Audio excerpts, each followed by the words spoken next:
And then in the last noon game, we got Arkansas, who's 2-4, trailing number 11, Alabama, who's 5-1. Bama favored by 19.5 points on ESPN. KJ Jefferson for the Razorbacks gone 110-164, thrown for 1,300 yards, 12 touchdowns, 6 interceptions. AJ Green's had 32 carries for 195 yards and 2 touchdowns, and Andrew Armstrong's had 35 catches for 437 yards and 4 touchdowns. Jalen Milrose at 75 is gone 75-111, thrown for 1,159 yards, 9 touchdowns, 4 interceptions. Jace McKellen's had 79 carries for 371 yards and 3 touchdowns, and Jermaine Burton's had 17 catches for 386 yards and 4 touchdowns. Bama is 23-8 against Arkansas all time. Last 15 games have gone to Bama from 2008 to 2022. And they have not lost under Saban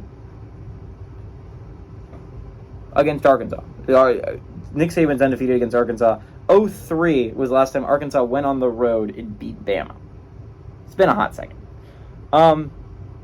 This Arkansas team, you look at its record, it's 2-4. I'm like, that's awful, right? This is a really bad football team. But then you look at the losses, and it was a 7-point loss to BYU, a 3-point loss to LSU.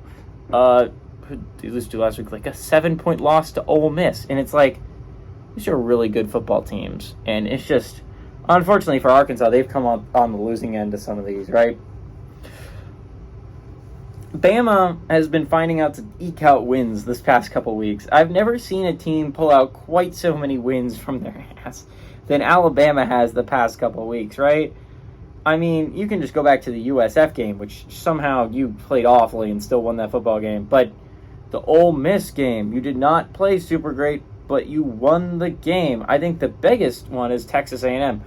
They did not play well that game. They did not. But they won the football game. But I saw what I wanted to out of Bama. This is not going to be a Bama team from the past couple of years where Bryce Young or Mac Jones or Tua or Jalen Hurts is just throwing bombs and it's this offensive show.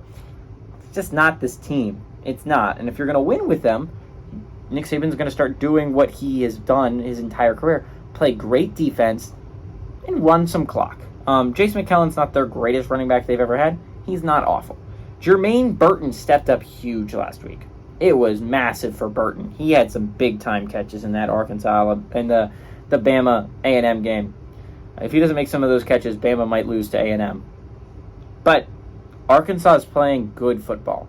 They've been playing losing football, but they've been playing solid, good football, and eventually it's going to result in a win.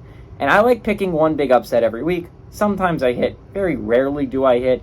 This will be my biggest upset. I think Arkansas can go on the road and beat Bama. I think this is a good enough Razorbacks team.